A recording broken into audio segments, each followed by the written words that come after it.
everyone, Mango7Roll here. How we doing today? Welcome to another episode of Epic 7, and today we're gonna have a movie night together because there are literally all of the things today, and it's so excited. I'm gonna try to go through this part of it quick because this is something we already know. I'm pretty excited for this. I hope you're excited as well. Anyways, we have the hero balance adjustments. I did talk about this already last week in another video. If you didn't see that one, make sure you're liking and commenting and subscribing, lol, because then you'll see it. But it's all there. I talk about all of these things, so that's not new. But we also have the 14th for a arena ending for the termination season. We also have the Kizuna Ai collab, the thing we're all waiting for. She's a 4-star, so that's something to remember. She's a free triple S 4-star, which is really interesting. I guess it's kind of what I expected. Like when I think of a collab in a game, I kind of expect not the max level unit, like not the max rarity. It's just how a lot of games do it. So here she is here. God, look at that art. It's so good. And let me tell you, her ultimate is something else. So her skill 1 here. So attacks by firing a heart at the enemy before dispelling a buff from an ally. Damage dealt proportionate to the caster's max HP. Her crisis avoidance with a little musical note after heals the ally with the lowest health at the end of the turn. That recovered increases proportionate to the caster's max HP. And super intelligent AI cheers on all allies, granting increased attack and barriers to all allies for 3 turns. It's a long time for a barrier. Before granting speed to the caster for 2 turns. Barrier strength increases proportionate to the caster's max HP as well. So as we all know, Mullahs are a problem. She's a 4-star unit, so she's going to need Mullagoras, but not as much as other people. Like, these aren't really necessary Mullahs. Her skill 1 is just damage. Her skill 2 is just healing. Her skill 3 is just barrier strength. Obviously, Mullahs are going to make her infinitely better, but not necessary. Like, it's not effect chance. It's not -1 cooldown or anything. But let's take a look at this, because this is amazing. First off, she has 88 speed. So that is horrible. 5,700 health as well. 743 defense, really high defense, not the highest HP. And yeah, but what we're here for is her ultimate. Where's her ultimate? Where's her ultimate? Where's her ultimate? Just use her ultimate. She's also got a health imprint. It's coming. It's coming. It's coming. Her ultimate is too good to skip. Here we go. Here we go. Are you ready? Yes, it's so good. It's like my favorite. I love it so much.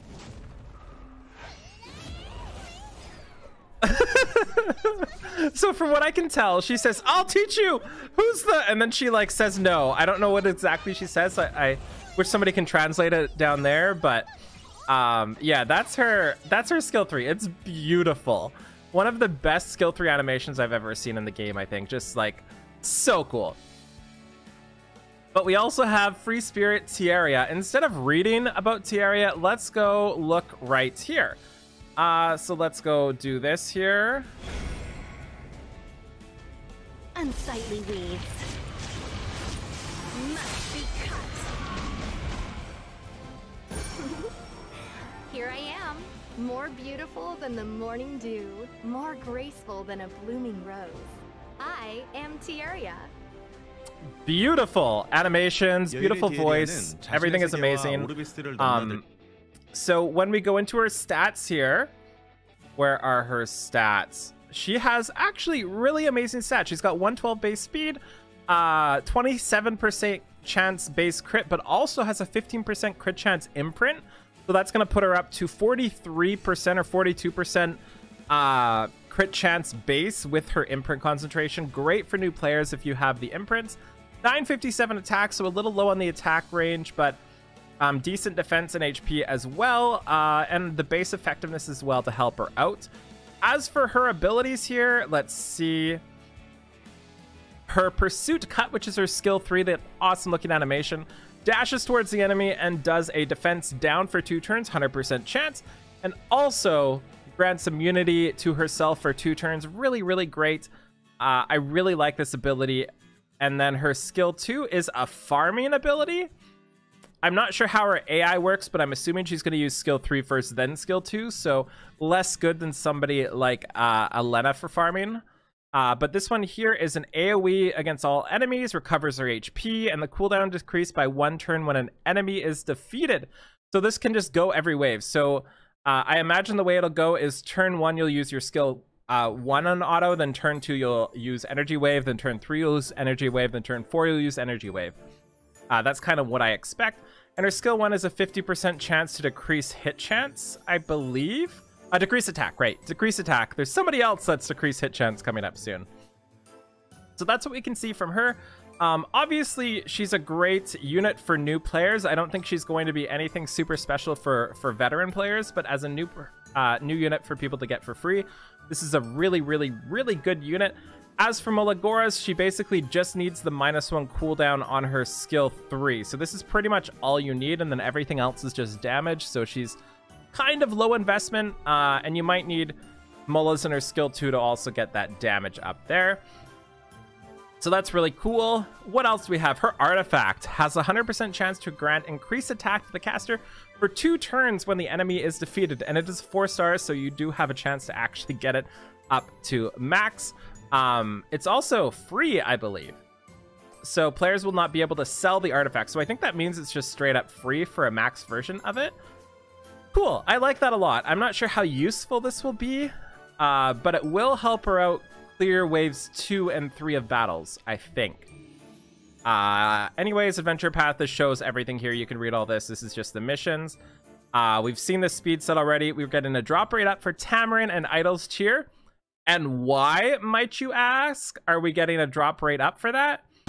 That's because of this. And this is the most disappointing thing that was revealed, I think. I think this is the laziest thing they've done in terms of a skin.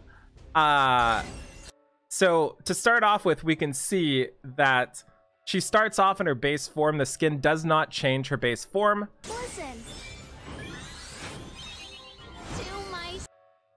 And there is the rest of it. Not a bad skin by any stretch, but her base skin is just so similar. Nothing really changes, right? Like, it doesn't change everything for Tamarin or anything. And I guess it makes sense since idols often change their outfits for specific songs. So maybe this is just like a different song for her.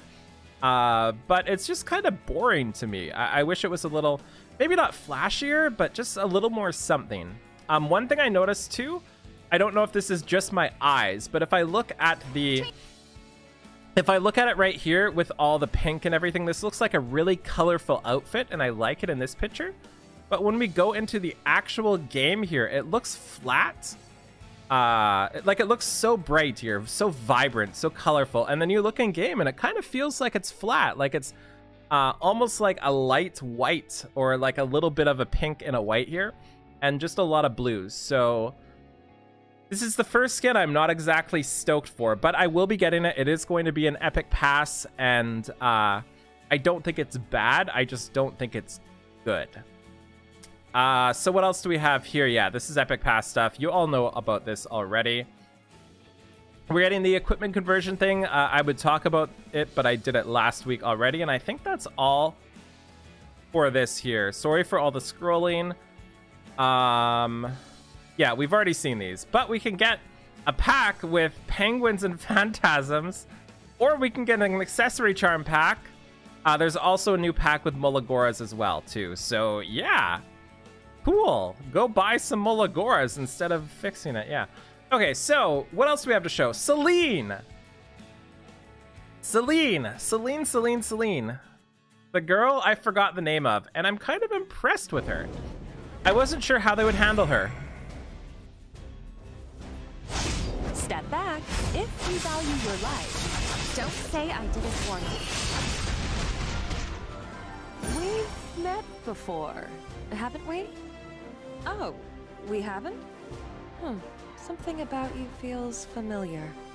So I must say, I love her voice actress. It is amazing, really well done. I like the delivery of her lines so very much.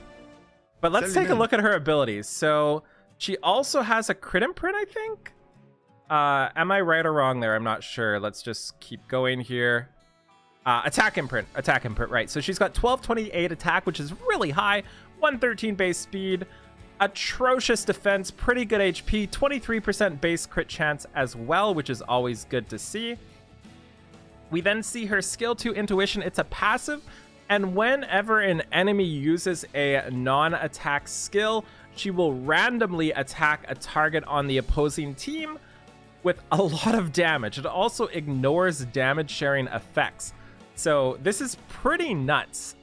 This is going to do a lot of damage, and if, for example, somebody tries to Oxlots you, it's probably going to kill their Judge Kisei. It's probably going to kill their Oxlots as well. It's probably going to kill their Seedom. If somebody tries to Seedom you, it's going to do the same thing. Also, if you group up one of those non-attack skill people with a SSB, then if she hits SSB, it's also going to ignore the damage sharing effects, and it's probably killing SSB as well. Also, I think this is correct. Don't quote me on this as well, but I use Elena a lot, and if Elena boosts herself with her skill 2, it's going to activate the blink, and then she can just randomly kill somebody against Elena as well, so you don't have that defense against Elena. It's an insane skill. One thing to note, it's a random enemy, so it doesn't hit the person that uses the non-attack skill. And then, that was just a passive, by the way. We can see it in action here.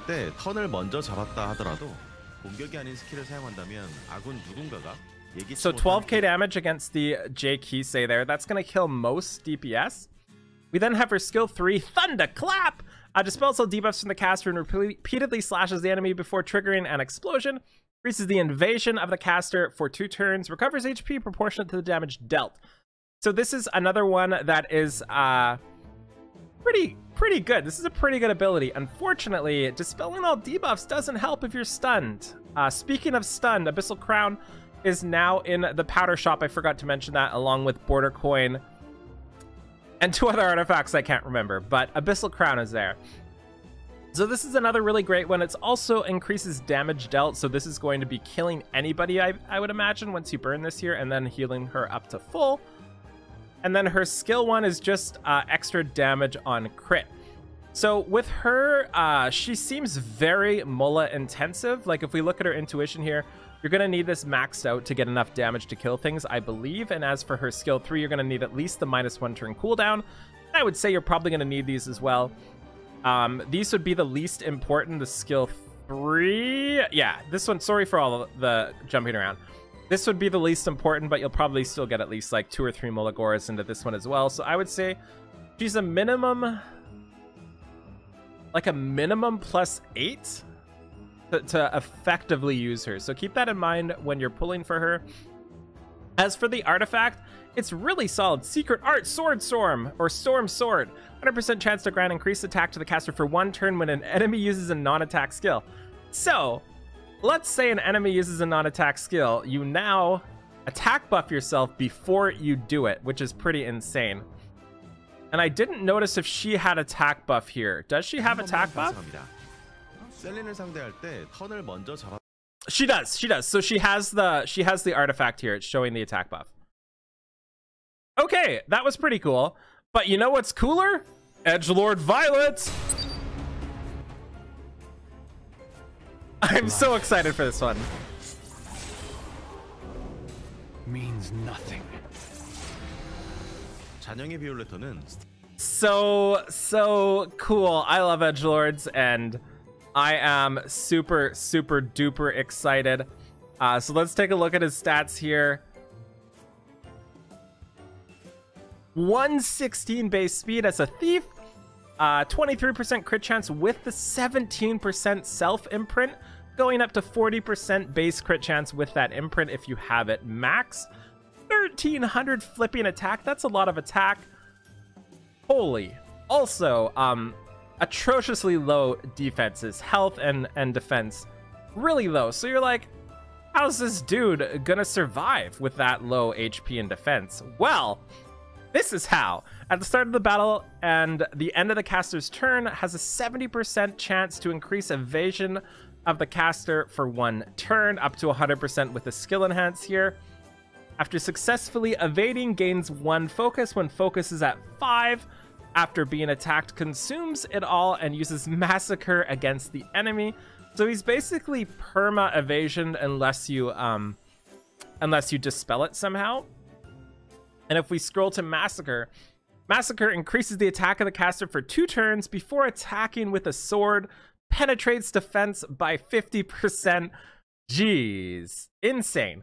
Absolutely insane. I'm so excited to use this. I will be getting Violet. I have enough to guarantee him, so you can see a showcase of Violet literally the day he comes out, I think. I am so unbelievably excited for this, and we can watch as he massacres somebody right here, I think. So we can see Spectenny attack. He increases attack for 2 turns.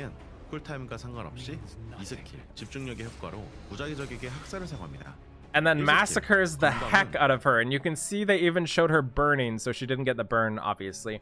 And then a 60% chance to decrease hit chance up to 75% after Molagoras. So speaking of Molagoras, I'm going to have to cover this as well. As for skill 1, you need this at +4 just for that effect chance. It's too massive to leave.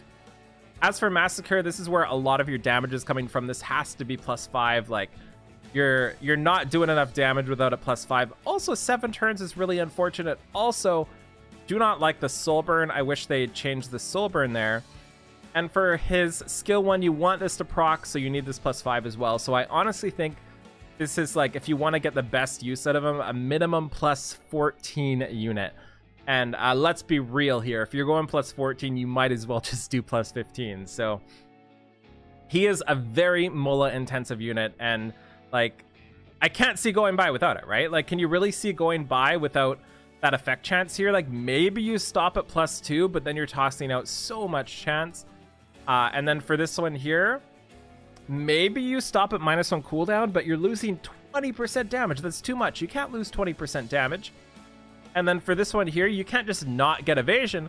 If you don't get evasion, you're not evading, and then you don't get focus, and then his whole kit doesn't work. So this is like a 100% necessity to 100% max this one. Like, you need this one maxed. And I wish they changed this so that the skill enhance was something else, because this feels like a 100% force Mola, right?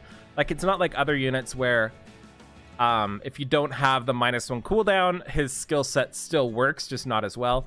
But this one, if you don't have this max and you don't get the evasion, you just don't do what you're supposed to do with the skill set. So yeah, that's a lot of things. This is really excited. I'm super, super excited to try these things out. I will maybe 6-star to Tierra, but again, no Molas. I can't do that, unfortunately. I will maybe be... I'll be definitely 6-star in Kizuna, but I'm not sure if I'll be Molagoring again. But I will be +15ing Violet right when he comes out. And I'm not sure about Celine. I haven't decided on Celine yet. I love her design. I love her artifact.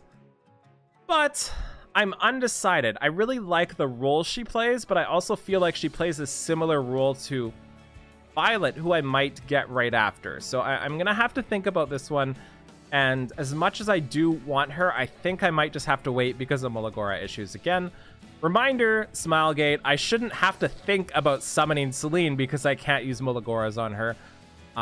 You put me in a position where I'm not summoning somebody designed like this because I don't have Molagoras. That's a bad decision and a bad position to put me in. Because I will spend money to summon her. I will not spend money for Molagoras for her. Just a side note. I'm sure there's other people in that situation as well. Anyways, thank you so much for watching. Feel free to like, comment, subscribe as always, and I'll talk to you later. Bye, everybody!